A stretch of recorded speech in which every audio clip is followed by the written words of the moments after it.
Ja, Vader, dankie dat ons net kan vra, Vader, dat U sal kom beweeg in ons midde vandag, Vader, dat ons sal weet, Here, U is by ons, Vader. Soos wat Dawid gesê het in die psalms, Vader, wat is die mens dat U aan ons dink, en die mensekind dat U hom sal besoek, Vader. Ons is honger, Vader, vir meer as net U gedagtes, Vader. Ons is honger, Vader, vandag vir meer, Here, net as om te weet, Vader, dat ons is kosbaar vir U, Vader. Ons is honger vandag, Here, vir U om te kom, Vader, om ons te kom aanraak, om ons te kom besoek, Here, om tussen ons te kom wees, Here, Vader, om tussen ons te kom beweeg, Here Jesus, want Vader, waar U is, waar U beweeg, waar U inkom, Here, Vader, verander lewens, Here, verander omstandighede, Vader.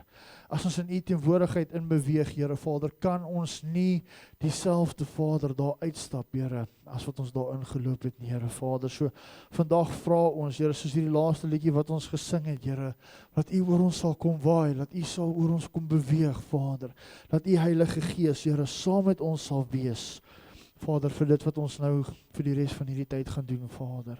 Kom seën die woord, Here, Vader, laat dit in ons harte kom bly en verandering sal kom bring in Jesus naam. Amen. Sy, dankie, julle kan julle sitplekke neem.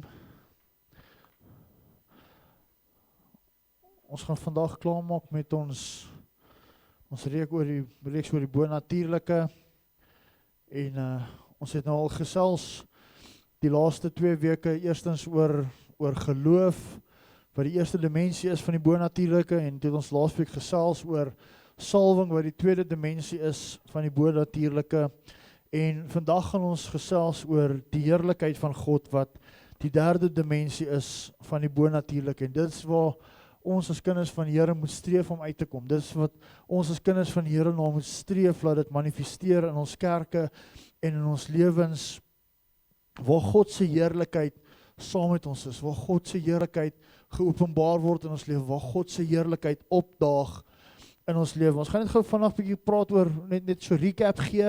In die eerste plek, ons het gesels oor geloof. Nou, wat is geloof? Geloof is iets wat ons moet uitoefen. Geloof is iets wat ons as mens ontvang van God af. Dit gee vir ons heerskappy oor sekere dinge in die lewe. Dit gee vir ons heerskappy oor omstandighede.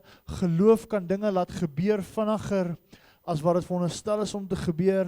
Wat sê ons het gehoor in die Bybel, Hebreërs 11 vers 1 sê ons geloof is 'n vaste vertroue vir dinge wat ons hoop en 'n bewys van dinge wat ons nog nie sien nie. So dit is wat geloof is. Geloof is iets wat God vir ons as mens gee. Ons het gehoor dat elkeen van ons het 'n mate van geloof ontvang. So jy hoef nie nog te gaan soek vir geloof nie. Die Here het klaar geloof in jou gesit. Jy moet dit net aktiveer en ons moet dit begin gebruik. Dan laasweek het ons gesels gesê oor die salwing. Nou die salwing is weer eens die vermoë wat God vir ons as mens gee om dit op hierdie aarde te kan doen waarvoor hy ons geroep het. Om dit te kan uitleef waarvoor hy ons op hierdie aarde gesit het. Ons almal weet ons het 'n doel op die aarde. Partykeer weet ons nie regtig wat is daai doel nie, maar God wil daai doel aan ons openbaar. En vir ons om daai doel effektief te kan uitleef op hierdie aarde, het ons God se salwing nodig in ons lewe. En dit is ook God se krag wat dan deur ons werk. Maar vandag gaan ons bietjie gesels oor die heerlikheid van God. Wat is die heerlikheid van God? Die heerlikheid van God is sy tasbare teenwoordigheid in ons lewe. Die heerlikheid van God is waar God kom en intree bo ons vlak van geloof, bo die salwing wat hy daarso geplaas het. Die heerlikheid van God is waar hy kom en hy intree en waar ons as mens nie 'n rol het om te speel nie.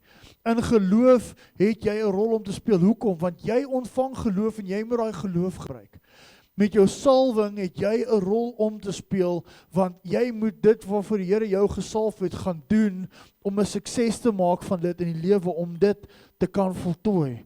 Maar wanneer die heerlikheid van God intree, is dit net alles God. As die heerlikheid van God manifesteer, kan ons as mens nie eer vat nie. As die heerlikheid van God begin werk in ons lewe, gaan dinge begin gebeur en dinge gaan begin plaasvind, wat ons as mens net kan sê dat ek het dit nie gedoen nie, want dit is nie in my vermoë nie. ek het dit nie gedoen nie, want ek het nie 'n rol gespeel aan nie, maar dit is alles God wat ingetree het. Daar's verskillende beskrywings van heerlikheid in die Bybel. Ons gaan net nog so 'n paar van hulle kyk. Die eerste een wat ons nou gaan kyk is die kabot heerlikheid van God. Nou die kabot heerlikheid van God, kabot is, as jy in die Grieks ingaan, beteken dit is gewigtig en dit is swaar en dit is waardevol. Dit is daar waar God se heerlikheid in plekke inkom wat mense nie meer kan staan nie. Ons het dit baie gesien in die Bybel se tyd as die heerlikheid van God in 'n plek ingebeweeg het, dan sê die Bybel vir ons dat die mense kon nie meer op hulle voete gestaan het nie as gevolg van die heerlikheid van God.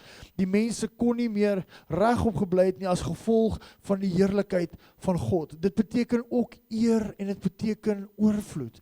Dis wanneer God in 'n plek inbeweeg of wanneer God in jou lewe inbeweeg op so 'n manier dat jy nie meer kan staande bly nie.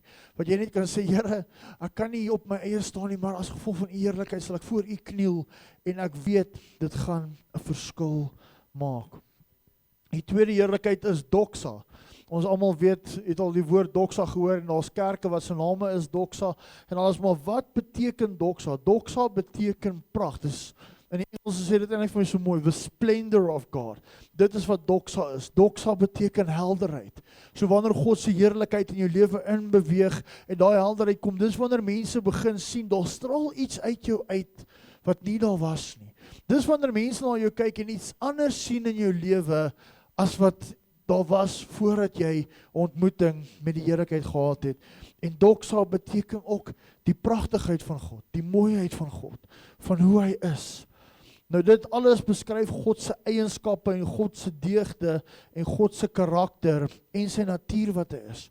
So as ons die heerlikheid van God begin ervaar in ons lewe, gaan hierdie eienskappe van God begin om uit ons uit te straal. En weer eens, ons almal het 'n deel ontvang van God se heerlikheid. As ons kyk na die begin waar God die mens geskape het, sê die Bybel vir ons dat hy het gegaan en hy het vir Adam uit stof uitgemaak. Hy het stof bymekaar gemaak en hy het 'n liggaam daarso gemaak en hierdie dop daarso gelê. Ons het net nog gespot oor die dop hier buitekant wat jy is. En God het die mens gemaak en hy het hom gevorm na sy beeld, na sy gelykenis toe. Maar daar het een ding gekort om ons volkome te maak in God se beeld en na sy gelykenis toe. En dit was God se heerlikheid en God se asem wat hy in ons ingeblaas het. In Genesis 2 vers 7 sien ons, die Here God het die asem, of het die mens met stof uit die grond gevorm, en in sy neus die asem van die lewe geblaas. So het die mens 'n lewende wese geword. So met die skepping wat God gedoen het en hy ons gemaak het, was dit great en dit was mooi en dit was wonderlik, maar die mens het niks beteken nie. En toe kom God en hy het die asem van die lewe ingeblaas. Nou hoe belangrik is asem in 'n mens se lewe? Ons almal weet as die asem nie meer daar is nie, dan is jy dood. Dan kan jy nie lewe nie. Nou suurstof en die asem wat jy inasem het 'n belangrike rol om te speel in ons lewe. Aan die bediening ons baie daarvan vertel hoe dit werk, maar as jy die suurstof wat jy inasem in jou liggaam bly nie net in jou longe nie. Dit is nie net daar om jou longe op en af te laat gaan nie. Daai suurstof wat jy inasem raak deel van jou bloedstroom.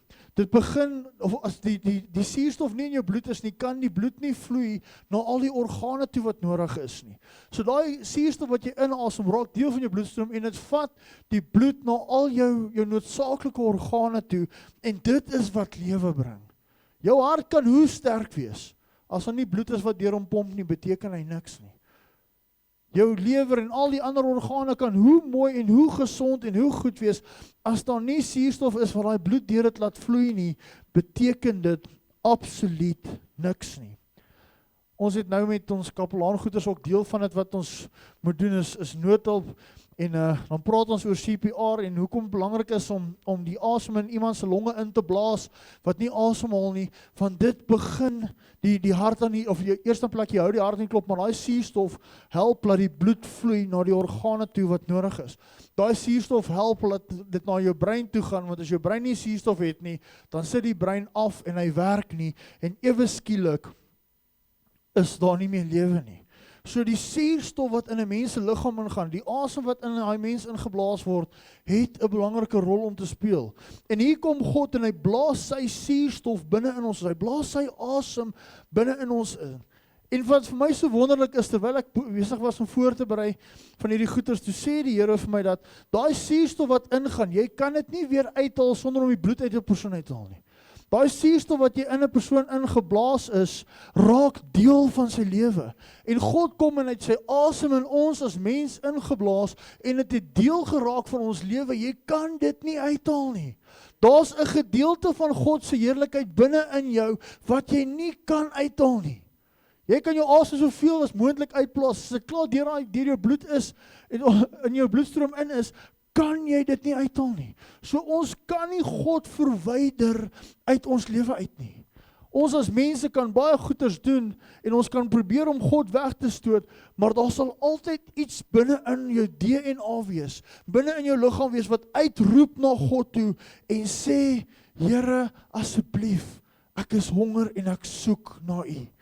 Die wêreld daar buite, die sataniste en al die mense wat nie die Here wil dien nie, hulle almal het binne in hulle iets wat uitroep, wat sê, ek wil God nader aan my hê, want God is deel van ons bestaan. En God het gekom en hy het sy volheid in ons ingeblaas. God het nie net 'n gedeelte van ons gesien, sy volheid moet deel raak van ons lewe. As jy asemhaal, verklaar dit God se naam. Ek weet my pa het al oor dit gepraat in preek en ek het al baie goed gesien oor dit.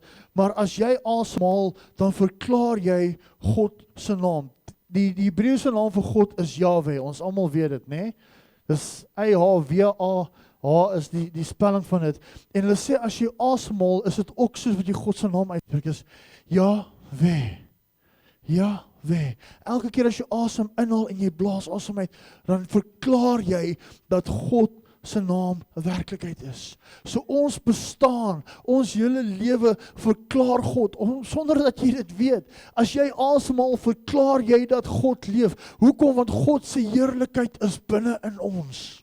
God, 'n gedeelte van God is binne in ons as mens en ons moet dit gaan uitdra aan die wêreld daar buite. En of mense dit nou wil besef of die mense kan sê, ag nee man, jy weet nie waarvan jy praat nie. As daai persoon asemhaal, verklaar hy dat Jahwe is die lewe. Jy kan nie God se naam nie verklaar as jy asemhaal nie. Maar sonde het gekom en sonde het die koneksie wat daar tussen ons en God se heerlikheid is, gebreek. Ons kyk na Adam wat in die begin was, hy het in God se heerlikheid geleef. Die Here het van bonatuurlike krag gegee, die Here het van bonatuurlike wysheid gegee, hy het al die diere name gegee, hy was besig om daarso te leef op die aarde, in God se heerlikheid, hy het nie siekte ervaar nie, hy het die volheid van die lewe ervaar. Toe kom die vrou, weer eens die vrou, en sy verlei hom, en sy bring hom in die afgrond in, en hy sondig. Al hierdie vrou verlei was nog steeds sy eie keuse, okay? So asseblief vrouens, moet my nie met 'n klip gooi as ons hier uitstap nie. Ek weet Rita met haar klip daar. So asseblief, dit was sy eie keuse gewees. Maar die oomblik toe sonde in die prentjie inkom, toe breek die koneksie tussen God se heerlikheid en ons as mens. Beteken dit dat God se heerlikheid uit ons lewe uitgevat is? Nee. God het nie sy heerlikheid uit ons uitgevat nie. Maar die koneksie wat daarso was, om in dit te leef, was gebreek gewees. Romeine 3 vers 23 sê vir ons, want ons almal het gesondig en dit ontbreek hulle aan die heerlikheid van God. So wat beteken dit? Daar moet 'n koneksie wees tussen ons en God se heerlikheid. Daar moet 'n koneksie wees tussen ons en God se teenwoordigheid. Wat was die tuin van Eden? Die tuin van Eden was 'n plek waar God se teenwoordigheid en sy heerlikheid gemanifesteer het. En die oomblik toe Adam hulle gesondig het, toe sê God vir hulle, gaan uit die tuin uit. Gaan uit my heerlikheid uit. Ons is veronderstel om 'n perfekte lewe te leef om in God se heerlikheid te kan inleef. Maar sonde het gekom en dit het daai koneksie gebreek. So ons kan nie meer daai perfekte lewe leef nie. Maar dit is hoekom Jesus aarde toe gekom het om vir ons te sterf. Dis hoekom Jesus die prys vir ons sonde kom betaal het, sodat ons vergifnis kan vang. Dis hoekom toe Jesus aan die kruis gehang het en hy sy laaste asem uitgeblaas het, het die voorhangsel geskeur wat na die allerheiligste toe gaan, wat na God se heerlikheid toe gaan, om ons toegang te gee tot sy heerlikheid, om ons toegang te gee tot sy teenwoordigheid, waar hy gesê dat ek het gekom om te herstel dit wat sonde gebreek het in julle lewe.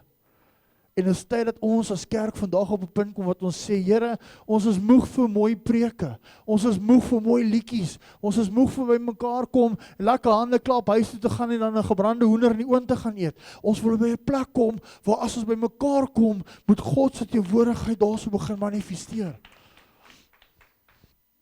God het sy heerlikheid openbaar in die Bybel op 'n paar in die eerste plek aan Abraham. Handelinge 7 vers 2 sê, en hy sê, broers en vaders, luister, die God van die heerlikheid het verskyn aan ons vader Abraham, toe in Mesopotamië was, voordat hy in Haran gewoon het. God het fisies aan Abraham verskyn. Die Bybel sê, hy het van aangesig tot aangesig met Abraham gepraat soos 'n vriend. En ons almal sê, ek wil God sien van aangesig tot aangesig, maar die Bybel sê, God se heerlikheid leef in ons, so ons gees kan 'n koneksie maak met God, so ons kan dieper gaan as net van aangesig tot aangesig, maar ons moet ons lewens oopmaak en sê, Here, ek wil 'n verhouding met jou hê, soos 'n vriend. God se heerlikheid het fisies verskyn aan die Israeliete, toe hulle uit die woestyn uit, of in die woestyn was, uit Egipte uit na die beloofde land toe. Numeri 9 vers 16 sê, so was dit altyd deur die wolk het dit oordek, en snags het die in 'n gedaante van vuur. So God het gekom, sy heerlikheid aan die Israeliete geopenbaar, deur 'n wolkkolom deur die dag, sodat hulle nie gebrand het nie, en in die aand was daar 'n vuurkolom gewees, wat vir hulle hitte en lig gegee. Dit was 'n manifestasie van God se heerlikheid, van God se teenwoordigheid wat daar so was. Hy het dit deur Jesus geopenbaar aan hulle. Johannes 1 vers 14 sê, die woord het vlees geword en onder ons gewoon, en ons het sy heerlikheid aanskou, 'n heerlikheid soos van die eniggebore wat van die Vader kom, vol van genade en vol van waarheid. Bybel sê vir ons, Jesus op die aarde was, hy was 'n lopende voorbeeld gewees van God se teenwoordigheid. Hoekom? Want hy was by sy mense. God het gekom en homself geopenbaar. Jesus was Immanuel, God met ons. Jesus is vandag nog Immanuel, God met ons, wat beteken dat sy heerlikheid is met ons. Sy heerlikheid is by ons. Maar ons moet dit net vat en sê, Here, asseblief, openbaar dit aan ons. Hebreërs 2 vers 9 tot 10 sê vir ons, maar ons sien hom, naamlik Jesus, wat vir 'n kort tydjie minder as die engele gemaak is, vanweë die lyde van die dood met heerlikheid en eer gekroon. So Jesus was met heerlikheid en eer gekroon gewees, toe hy gesterf het aan die kruis, sodat hy deur die genade van God vir elke ene die dood sou smaak.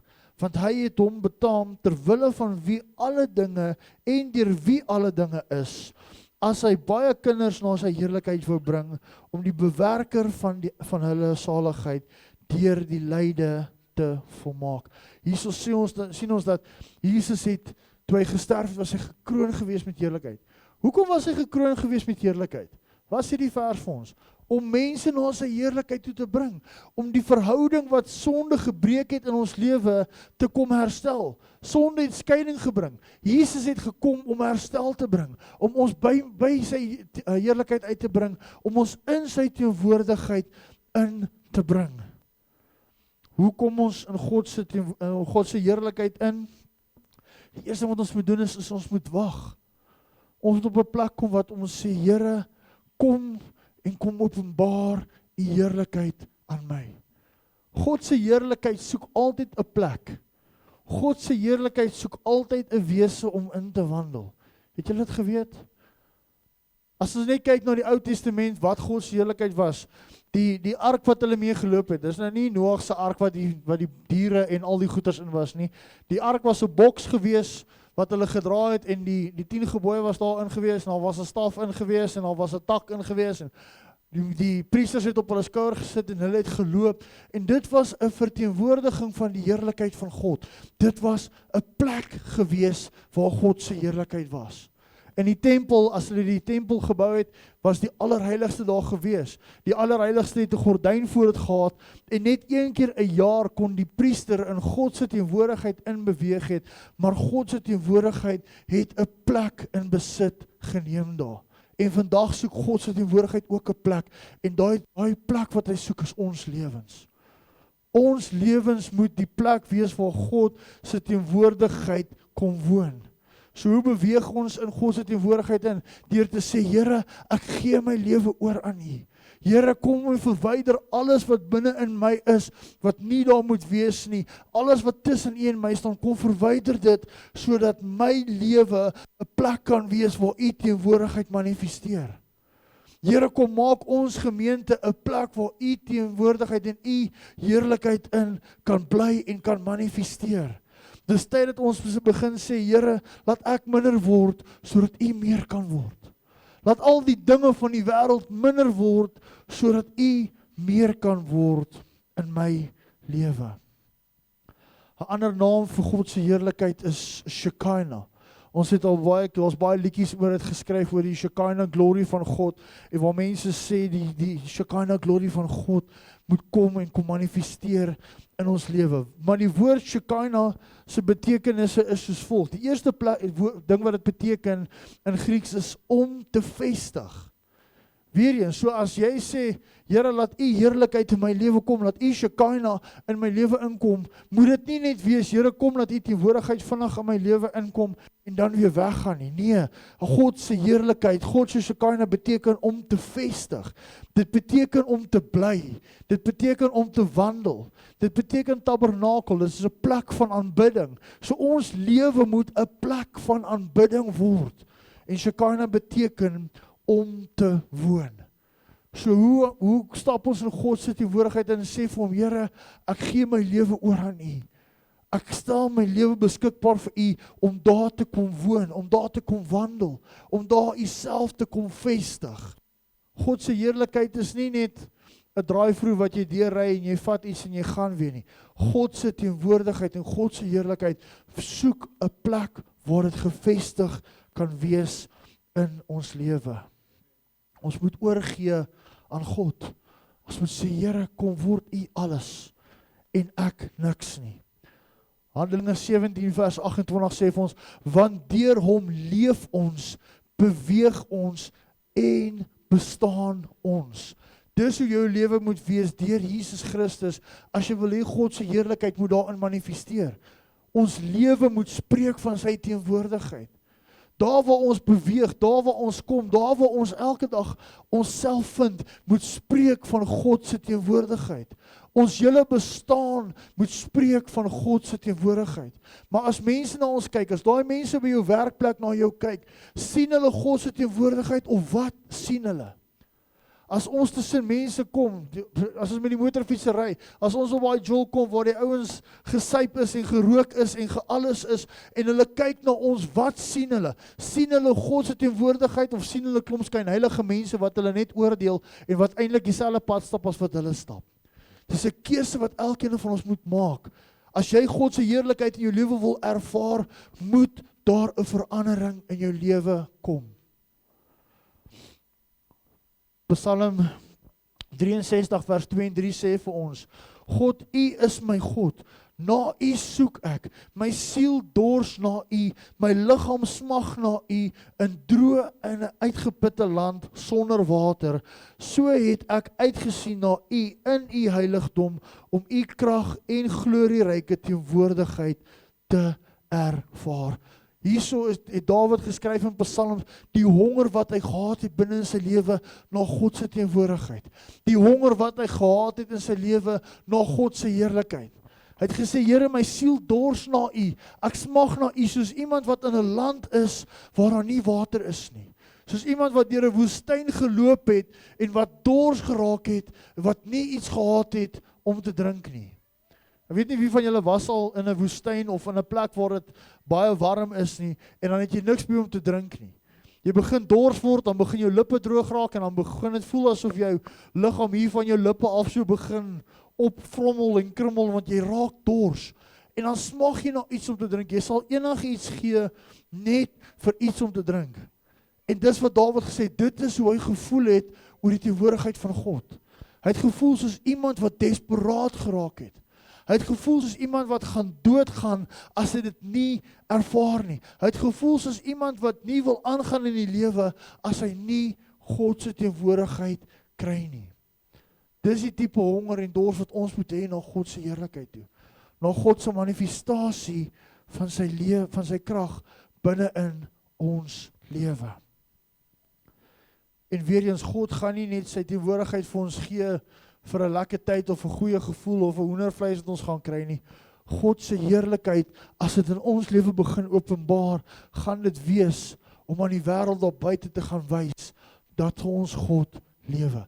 God se heerlikheid moet aan die wêreld geopenbaar word. Veral in die tyd wat ons inleef, want ek glo ons is besig in die laaste dae, en in die laaste dae gaan God se heerlikheid in hierdie wêreld geopenbaar moet word. Habakuk 2 vers 14 sê, want die aarde sal vol word met die kennis van die heerlikheid van die Here, soos die waters van die seebodem bedek. Dis interessant wat hierdie gedeelte sê. Ons almal het altyd, of baie keer het mense gepreek gesê, die aarde sal vol word van die heerlikheid van God. Almal sal sy teenwoordigheid ervaar. Almal sal weet dat hy bestaan. Maar hierdie gedeelte sê nie dat almal gaan sy heerlikheid ervaar nie. Hy sê nie die aarde gaan vol word van God se heerlikheid. Hy sê maar die aarde gaan vol word van die kennis van die heerlikheid van God. Die mense daar buitekant wat nie die Here dien nie, gaan op 'n plek kom wat mense wat die Here dien vir hulle gaan begin wys dat my God leef. Dat die Christene gaan opstaan en hulle self openbaar en mense gaan in hulle lewe sien dat God 'n werklikheid is, dat God leef, dat God nog steeds mense red en vrymaak en gesond maak en losmaak van sekere dinge. Maar daar gaan mense wees wat dit nie gaan ervaar nie. In die kerk gaan mense sit, hulle gaan vol wees van die kennis van die heerlikheid van God, maar hulle gaan die manifestasie, die krag daarvan, gaan hulle nie proe nie. Hoekom gaan dit gebeur? Want ons maak mos 'n grap van alles. Ons maak mos 'n grap van die lewe, ons maak mos 'n grap van die Here. Ons is op 'n plek gekom waar die kerk nie meer die teenwoordigheid van God ernstig opvat nie. Waar die kerk nie meer die teenwoordigheid van God hulle hoogste prioriteit maak nie. Ons maak allerlei ander dinge ons prioriteite. Ons maak ons prioriteit om as Pietie daar by die deur in te stap, dat ons hom nie offend nie, want hy lewe in sonde, maar hy betaal 'n groot tiende. Ons maak ons hoe die plek lyk en hoe almal optree in die plek en hoe mooi jy vir die mense smaal, maak ons die prioriteite waar ons die teenwoordigheid en die heerlikheid van God die prioriteit moet begin maak. As ons dit gaan begin doen, gaan ons kerke begin verander. Gaan die Here begin voorsien daar waar nood is. Gaan die Here die mense begin stuur waar daar moet wees. Ons moet uitgaan en mense gaan haal. Ja, definitief, dit is ons werk. Maar God sal byvoeg daagliks die wat gered is. Dit is interessant, ons sê dit in die kerke, dat ons moet al ons ongeredde vriende nooi en die ongeredde mense moet kerk toe kom. Dis nie wat die Bybel sê nie. Dis nie wat aan Handelinge gebeur het nie.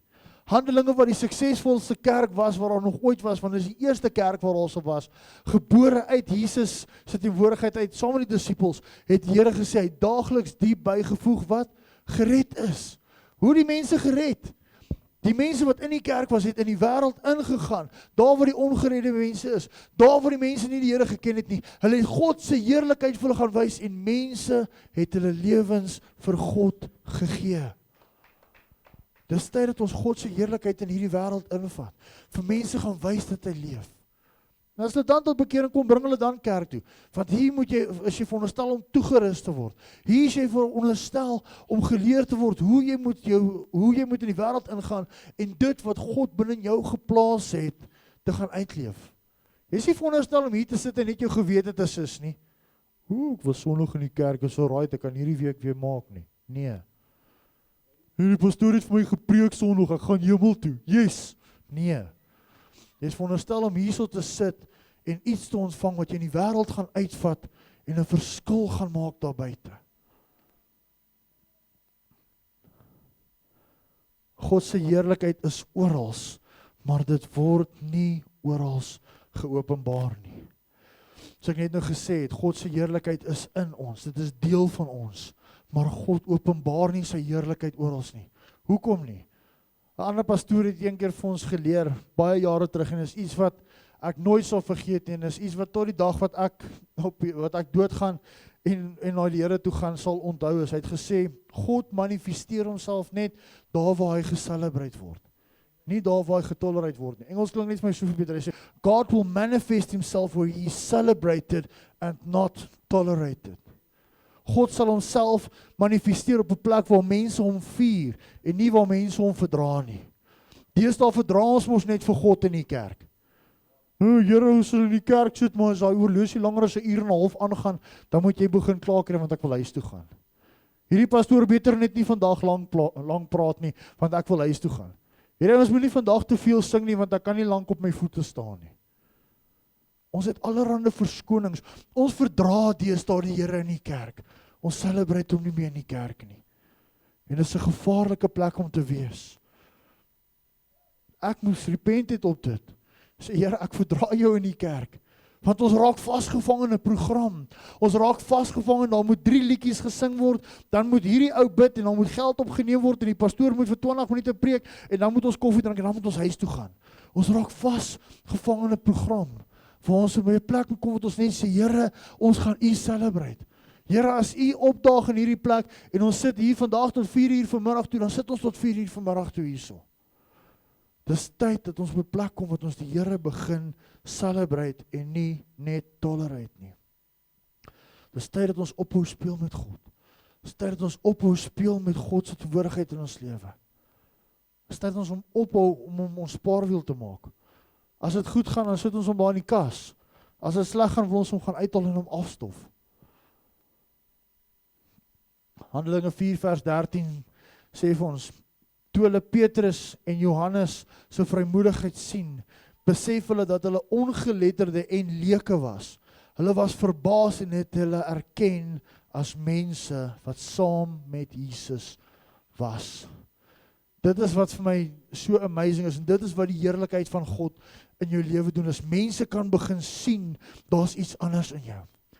Hier sit hierdie fariseërs en skrifgeleerders en slim mense met die hoë hoedens en die papierrot in die muur, hulle kyk na Petrus, hulle kyk na Johannes, en sê, maar as hierdie nie net maar vissermanne nie, hulle is nie die skerpste potlode in die pakkie nie, hulle is die ouens wat agter in die klas gesit het op skool en die pieshooters geskiet het, nie die ouens wat voor gesit het en die notas gemaak het nie. Hy sê, hulle is ongeletterde mense, hulle is leuke, maar hoekom het hulle soveel vrymoedigheid? Hoekom het hulle soveel wysheid? Hulle het hierdie vraag gevra, maar toe sê hulle, maar ons kon sien, dat hulle mense was, wat by Jesus was. Mense het dalk baie dinge oor jou lewe uitgespreek, mense het dalk baie dinge van jou gesê, mense het dalk jou probeer afkraak, en jou probeer minder maak as wat jy is. En ons het dit begin aanvaar, ons het dit begin leef, waar mense moet na ons kyk en sê, Jesus, maar hierdie ou is dalk nie die skerpste potlood in die pakkie nie. Hy is nie die mooiste en die slimste en die rykste nie, maar daar's iets anders aan hom wat ek wil hê. Daar's iets wat binne in hom is, wat ek nodig het in my lewe, en dit is die heerlikheid en die teenwoordigheid van God. Mense kan vir my sê, ek is lelik en ek is dom en ek is die en ek is daai. Solank hulle net sê, maar, ons kan sien dat hy is iemand wat lief is vir die Here. Ons kan sien, hy is iemand wat 'n pad stap saam met God. Hoekom? Omdat ek vir hulle preek elke keer as ek die kans kry? Nee. Mense moet aan my lewe kan sien, daar is iets anders aan my. Ek wil afsluit met 'n gedagte wat ek net wil deel, en hier is waar ons gaan sê eina in plaas van amen. Hoekom? Want ek het toe ek het voorberei, het ek gesê eina in plaas van amen. Dis tyd dat ons vandag 'n keuse moet maak. Elkeen van ons wat in hierdie plek sit, moet vandag 'n keuse maak. Die tyd van speel is verby. Die tyd van kanse vat met jou lewe en met die ewigheid waarin jy op pad is verby. Hoekom sê ek so? Want ons is besig om in die laaste dae te leef en die tye in hierdie dae raak boos. Duisternis is besig om die aarde oor te neem. En dis 'n keuse wat ons gaan moet maak. Gaan ons toelaat dat die duisternis wat in die wêreld daarso is, ons lewens insluk, ons lewens oorneem, of gaan ons die lig kies en sê, Here, ek kies om vir U te lewe. Ek kies om nie toe te laat dat die dinge van hierdie wêreld my lewe oorneem nie. Jesaja 60 vers 2 sê vir ons, ja kyk, die donkerte bedek die aarde en die diepste duisternisse die volke, maar oor jou skyn die Here en oor jou word sy heerlikheid sigbaar. Hierso sê God, Jesaja het dit geprofeteer, hy het gesê daar gaan dae kom, wanneer die dae gaan donker raak, wanneer die diepste duisternis die volke gaan begin oorvat. Julle kan maar gaan kyk, dis nie meer net dat een of twee mense nie die Here wil dien nie, dat een of twee mense sataniste is nie. Groot nasies, volke word beïnvloed, hulle word oorgevat deur die duisternis in die wêreld daar buite. Hulle word oorgevat deur die dinge van die Satan. En hier is waar ons 'n keuse moet maak, vir ons sê, Here, ons gaan nie deel raak van daai volke nie. Ons gaan nie deel raak van daai mense wat vasgevang word in die duisternis nie. Hierdie ding is besig om voor ons oë in vervulling te kom. Maar ons moet kom en sê, Here, ek gaan nie in daai omstandighede in leef nie. Ek gaan nie in daai donker tye in leef nie. Ek wil hê, soos wat die einde van hierdie vers sê, dat God se heerlikheid sigbaar word oor my lewe. Laat die lig binne in my, in die wêreld daar buite gaan skyn. Hoe donkerder die wêreld gaan raak, hoe helderder moet die lig van die kinders van die Here skyn. Dis nou baie lig hier binne, as ek nou hierso 'n lighter aansteek en die vlammetjie brand, gaan almal sê, daar's 'n vlammetjie, dit is mooi en dit is helder en so. Maar as ons die ligte gaan afsit en die vensters gaan toemaak, hoe meer die donker word, hoe helderder gaan daai liggie brand. En dit is wat besig is om te gebeur in die wêreld daar buite. Duisternis is besig om die wêreld oor te vat. Maar God se lig is veronderstel om binne in ons te skyn. En as sy lig binne in ons is, gaan dit al hoe helderder en helderder en helderder begin skyn. Maar dis 'n keuse wat elke ene van ons moet maak. Prediker 8 vers 3 sê vir ons, haas jou nie om van hom af weg te gaan nie. Laat jou nie in met wat sleg is, of met 'n slegte saak nie, want alles wat hy wil, dit doen hy. Hier is wat prediker vir ons gewaarsku het, vir ons gesê, haas jou nie om weg te kom van die Here af nie. Wat bedoel hy daarmee? Moenie agter die dinge van die wêreld aanhardloop nie. Moenie agter die plesiere van hierdie wêreld aanhardloop nie. Moenie agter jou verskonings aanhardloop nie. Want dit wat God wil doen in die wêreld, gaan hy doen of jy gaan deel wees van dit of nie. Reinhard Bonke is een van die bekendste evangeliste wat nog ooit geleef het. Hy het iets soos 80 miljoen mense na die Here toe gelei, wat hulle gedokumenteer het, dat hierdie ouens het 'n besluit gemaak vir die Here op plekke waar hy gepreek het. Oor die 80 miljoen mense. En hy het vir ons vertel, eendag het ons by 'n ding gesit waar hy gepreek het, en hy sê vir ons, hy gaan bid. Hy sê, Here, dankie dat U my gebruik het. Here, dankie dat U my gekies het om soveel mense se lewens te beïnvloed en soveel mense se lewens te verander. En hy begin hierdie halwe ego kry binne in homself, want God het my gekies om vir soveel mense te preek en soveel mense se lewens te verander. En God sê vir hom terwyl hy bid, ek vir jou net bietjie aarde toe bring, want jy was nie my eerste keuse gewees nie. Jy was die derde ou wie ek hierdie roeping opgesit het, want die eerste twee het gesê nee. En hy het gesê, Here, ja, ek sal gaan. En die Here het hom gebruik. Dis waar hierdie vers inkom. Moenie haastig wees om van God al weg te hardloop nie. Moenie haastig wees om weg te hardloop van die roeping wat hy op jou lewe geplaas het nie. Want as jy sê nee, die tyd raak min. Daar's nie meer tyd om te speel nie, daar's nie meer tyd om te mors nie. God gaan jou nie lek en jou in 'n krywaal sit en jou stoot na die roeping toe wat hy vir jou uitgesit het nie. As jy gaan sê nee, Here, ek wil nie gaan nie, gaan hy iemand anders kry wat opstaan en sê, Here, ek wil gaan. Dis die keuse wat jy moet maak. Maar as jy sê, Here, ek kies eerder om op my bank te sit en niks te doen, nee, is dit ook okay. Jy gaan miskien die hemel haal, ek weet nie, wat gaan jy daar so maak in die hemel nie, want daar gaan die banke wees wat jy op gaan sit nie, maar jy gaan dalk die hemel haal, maar ek wil nie net die hemel haal nie, ek wil daar instap, en ek wil die woorde hoor, wat die Here vir my sê, mooi so, goeie en getroue dienskneg. Oor min was jy getrou gewees, oor veel sal ek jou aanstel. Ek wil nie kom en sê, die Here gaan vir my sê, jy het dit maar net gemaak nie, want jy wil mos net daar op die bank sit en niks doen nie. Dis tyd dat ons daai keuse moet maak. Laaste vers ek wil lees van ons Openbaring 22 vers 11, wat sê, wie onreg pleeg, laat hy nog meer onreg pleeg. Wie onrein is, laat hy nog meer onrein word. Maar wie regverdig is, laat hy nog meer regverdigheid beoefen. En wie heilig is, laat hy nog meer heilig raak. Die tyd dat ons net gaan praat oor, hou op met die, hou op met daai, hou op met die, hou op met daai is verby. Hierso sê die Here vir ons, as jy wil jou sonde doen, doen meer sonde. As jy wil skelm wees, wees meer skelm. As jy wil dinge doen wat nie in die Here se wil is nie, doen nog meer van dit, want jy gaan die vrugte daarvan pluk. Dis tyd dat ons moet begin besef, dis tyd dat ons regverdig begin raak, dis tyd dat ons begin heilig leef, dis tyd dat ons begin fokus en sê, Here, ek wil my saak met U reg kry. Here, ek wil hê dat U heerlikheid in my moet manifesteer. Here, ek wil hê dat die wêreld daar buite na my moet kyk en vir my moet sê dat ons wil hê dit wat binne in jou is. Ons is nie 'n krywaarbediening nie.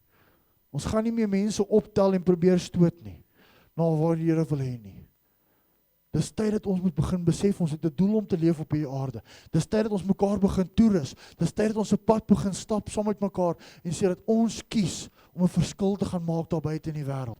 As jy in die krywaal wil sit, gaan jy agterbly. Jy gaan nie uitkom by dit wat God vir jou wil sê nie. Maar dis 'n keuse wat elke ene van ons moet maak. En ons gaan die Here begin vertrou, dat sy heerlikheid begin deel raak van ons lewe. Dat sy heerlikheid begin manifesteer in ons kerk. Dat hy begin funksioneer en werk en vloei in ons gemeente soos nog nooit van tevore nie. Ek wil hê dit moet in my lewe eerstens gebeur. So ek het daai keuse gemaak. In hierdie week het ek weer vir die Here gesê, terwyl ek besig was om voor te berei, Here, asseblief, gebruik my. Here, asseblief, maak my deel van U koninkryk. Here, asseblief, maak my lewe 'n plek waar U heerlikheid in manifesteer en U heerlikheid in leef. Here, ek kies vandag om U dinge te doen bo die dinge van die wêreld. Ek kies vandag om na U toe te hardloop en nie weg te hardloop van U af nie. Here, ek kies vandag om nie in 'n krywaal te sit nie, maar om op te staan en te sê, Here, ek gaan loop in dit in wat U my voorgeroep het. Rodney Seal het altyd gepreek en hy het so gesegde gehad wat ons baie oor gelag het. Hy het gesê, I'll rather kick you into heaven than pat you into hell. En ek dink dis die tyd waar ons moet vandag wees. Ons gaan jou nie meer op die skouertjies, is alright hoor, moenie worry nie, dit sal okay wees en dan gaan jy hel toe met jou oop oor nie. Dis tyd dat ons daai besluit maak. Dis tyd dat ons daai keuse maak en sê, Here, ons kies om vir U te leef. Here, ons kies om die pad saam met U te stap. En as jy vandag hier so sit en jy sê, Here, ek wil daai keuse maak. Ek kies dat U heerlikheid in my lewe in manifesteer. Ek kies om daai oorgawe te maak en te sê, Here, ek gee my alles vir U vandag. Ek gee oor aan U vandag. Ek wil hê U heerlikheid moet in my lewe manifesteer. Wil ek hê jy moet vir my op jou voete staan. As jy daai keuse wil maak, en as jy nie daai keuse ernstig wil maak nie, moenie opstaan nie, bly sit. Dis dalk hard, maar dit is hoe ek voel op hierdie stadium, en ek glo dit is hoe God ook voel. God soek mense wat ernstig is met hom. Brandon sê vir ons van die musiek asseblief. God soek mense wat nie meer wil speel nie. God soek mense wat nie meer tevrede is met die dag tot dag goeders wat hulle doen nie. Met die dag tot dag net, ek is maar net hier, I will just survive.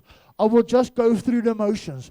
God soek mense wat opstaan en sê, Here, genoeg is genoeg. Ek wil hê U teenwoordigheid moet in my lewe manifesteer. Ek wil hê U moet in my lewe werk. Ek wil hê U moet my gebruik en deur my vloei.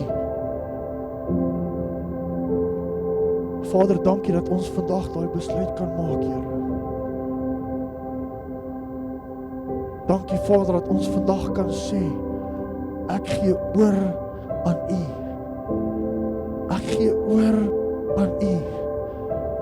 Vader, ek wil vra dat U nou sal stilstaan by elke persoon wat daai besluit maak om te sê, Here, ek kies U en nie die wêreld nie. Here, ek kies U en nie die dinge wat my op hierdie aarde so terughou en so vashou nie. Here, ons kies om onsself oop te maak en onsself beskikbaar te stel en te sê dat, Here, my lewe moet 'n plek wees waar die heerlikheid van God in manifesteer. Waar God se teenwoordigheid in is, laat die lig wat binne in my brand, Vader, in hierdie donker wêreld, Here, 'n verskil sal maak. Here, ek wil vra dat die vuur wat binne in ons brand, die lig wat binne in ons is, Here, Vader, hierdie week waar ons in die wêreld ingaan, as dit met duisternis te doen het, Vader, laat mense die lig sal sien brand binne in ons.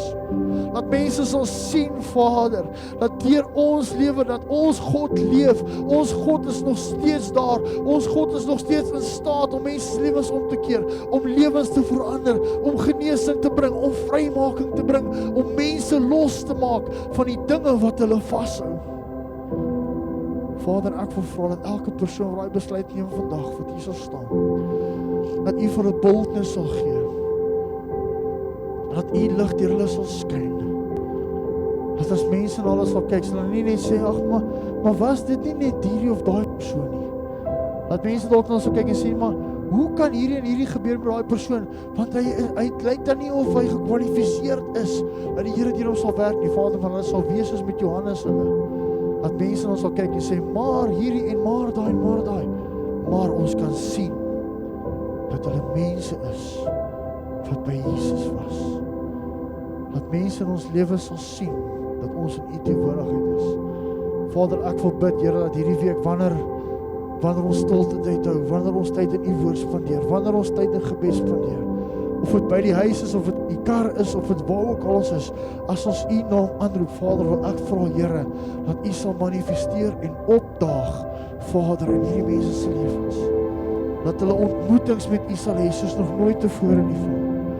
Want volgende Sondag, wanneer ons by mekaar kom, Vader, mense sal getuig en sê, hierdie week terwyl ek gebid het, die Here opgedaag in my lewe. Hierdie week terwyl ek by die werk was, het mense met my gepraat en ek het met hulle begin deel oor Jesus en ewe skielik het Jesus daar opgedaag en lewens was verander gewees. Hierdie week terwyl ek Bybel gelees het, Vader, het goeders van my begin uitkom, Vader, het begin openbaar word in my lewe, het die dinge begin vir my sin maak wat in die woord staan, Here. Hoekom? Want mense het 'n keuse gemaak vir U. Ek wil vra, Vader, U teenwoordigheid, Here, elke persoon in Jesus lewe teenwoordig sal wees. Dat U heerlikheid aan hulle sal openbaar, Vader, soos nog nooit van tevore. En weer eens, Vader, wil ons gemeente voor U bring. Impact Gemeente Heidelberg, Vader, vir ons 'n verklaring maak en sê dat Impact Gemeente Heidelberg is 'n plek waar die teenwoordigheid en die heerlikheid van God welkom is. Waar die teenwoordigheid en die heerlikheid van God nie net verdraag gaan word, maar geselebreer gaan word, gevier gaan word, aan die wêreld daar buite gewys gaan word, soos 'n lig die donkerte gaan skyn. Ons sê vir U dankie daarvoor in Jesus naam.